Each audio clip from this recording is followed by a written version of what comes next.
Hey there everyone, Mitch here.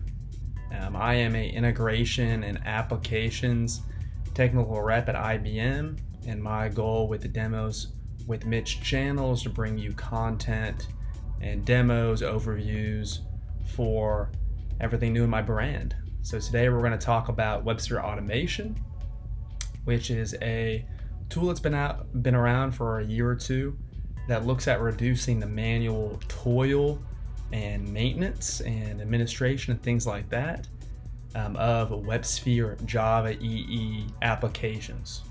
So the thing with these applications is they're notoriously very stable. Clients been running these for years and decades, but just because they're running, very efficiently, very well, doesn't mean that there's not a lot of manual maintenance, security patches, upgrades, that sort of thing that has to be done on these applications. So that's where WebSphere automation can help and reduce some of the workload and burden on those administrators. Now, there are several different categories when looking at maintenance of WebSphere, including security patching, updates, upgrades, memory leaks, and more. But for this conversation, I want to focus on the security perspective. Now, what does the current process as is look like for a WebSphere admin applying a fix pack? Well, there are a series of manual steps that have to be done, and we can go through each of the steps. The first step is when a vulnerability is detected, IBM will post a security bulletin detailing the specifics and details of the vulnerability. Now, this is a general security bulletin, so the WebSphere admin has to read the security bulletin and understand what it actually means. And then they have to correlate that with their own WAS maintenance inventory. And they have to take the general security notification and cross-reference it with their own WebSphere servers and make sure that it actually applies. And if it does apply, we have to look at the different levels of risk. Is this security vulnerability actually an issue? And that's something that they would discuss with their security focal.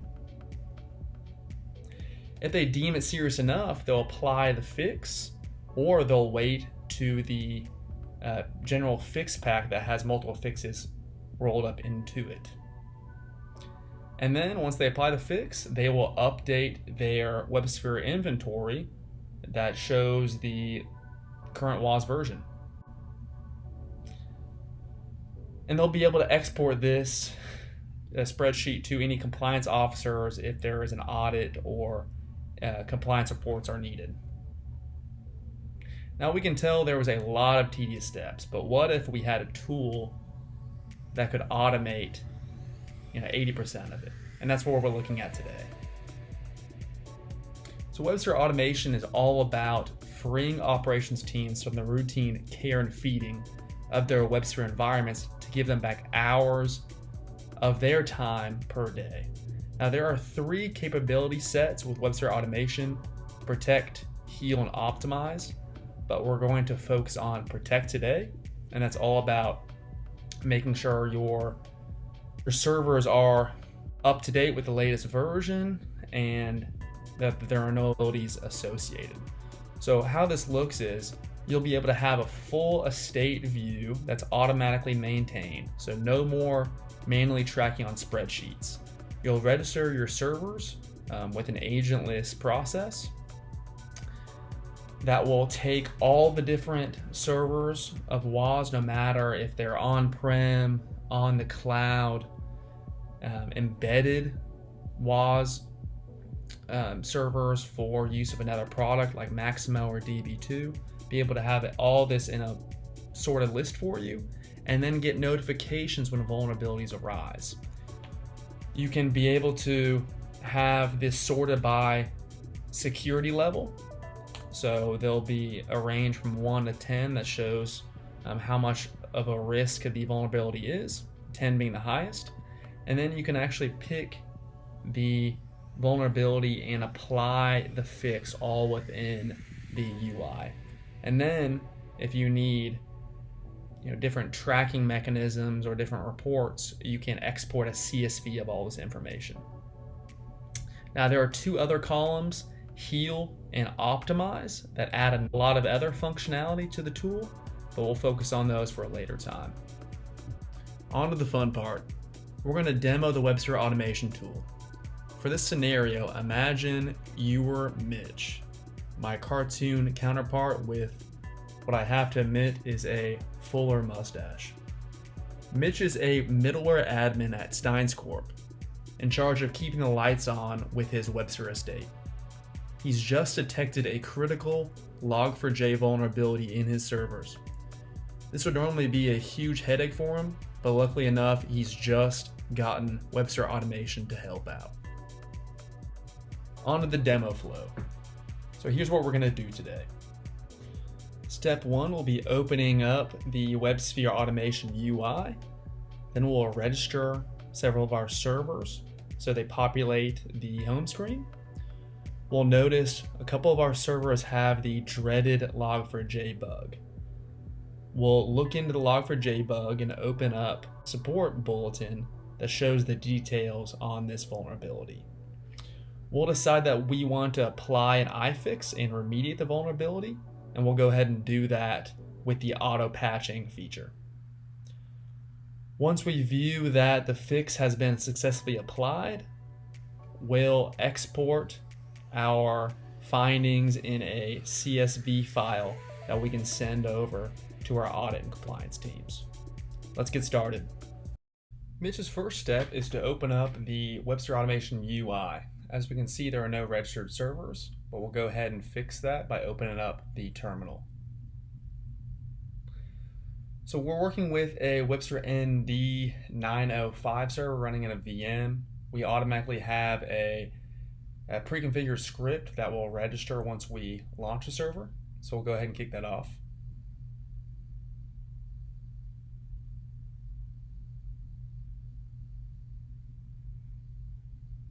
And we can see Mitch's 905 server is automatically populated within the UI.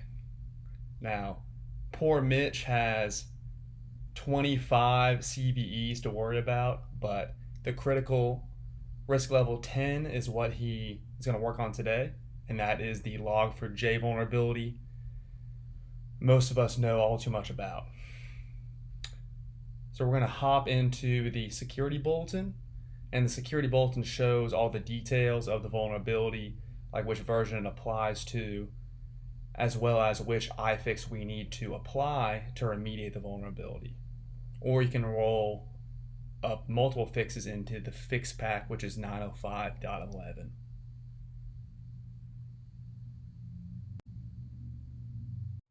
In the background, Mitch has already talked to his Steins Corp security focal, and they've deemed that they want to go ahead and apply the fix. So they'll press the prepare fix button and do the actions towards that.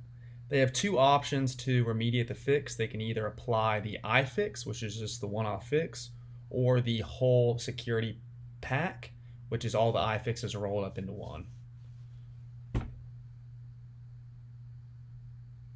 Now, if we take a look at the exact fix, which is 42.728, we can tell that there were a number of iFixes before that.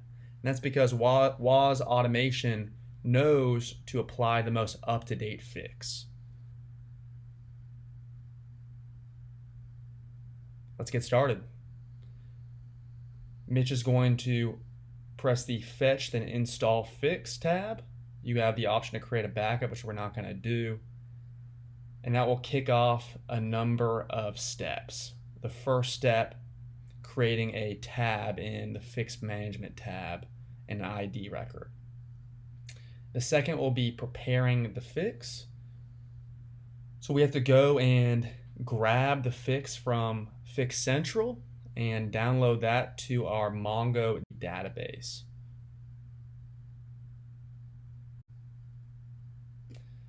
After we prepare the fix and we've downloaded it, we'll go ahead and install the fix. Now let's look what's happening under the covers. If we go into our OpenShift container platform, we can see a pod was created. Now this pod is actually an Ansible run book that has a series of steps that it's doing under the covers. Now, if we had any issues with installing the fix, we would go here to look at the logs.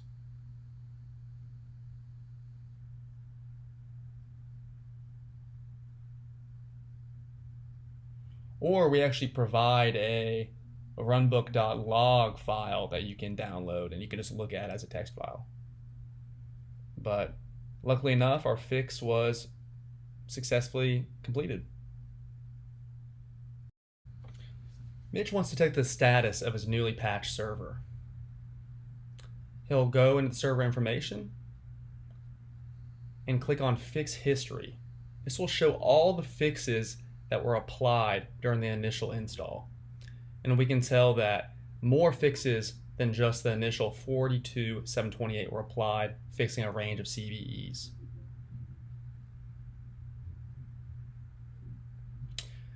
The risk level on the server has dropped from a 10 to an 8.8. And instead of 25 unresolved CVEs, you have 10. A lot less to worry about. We were able to save the day for Cartoon Mitch here. In summary, what we did was we noticed a security vulnerability, the log4j bug, in our WebSphere servers. We were notified, and then we applied the fix so our servers were no longer vulnerable. With WebSphere automation, you can find 3 key benefits.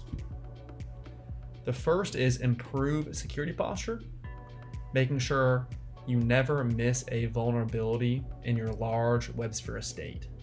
The second is increasing productivity, making sure you reduce the amount of time administrators spend on vulnerability remediation or maintenance in general. And the third is simplifying operations, being able to ditch the Excel spreadsheets and standardize the way you keep track of your WebSphere estate. Thanks for tuning in, and I'll catch you guys next time.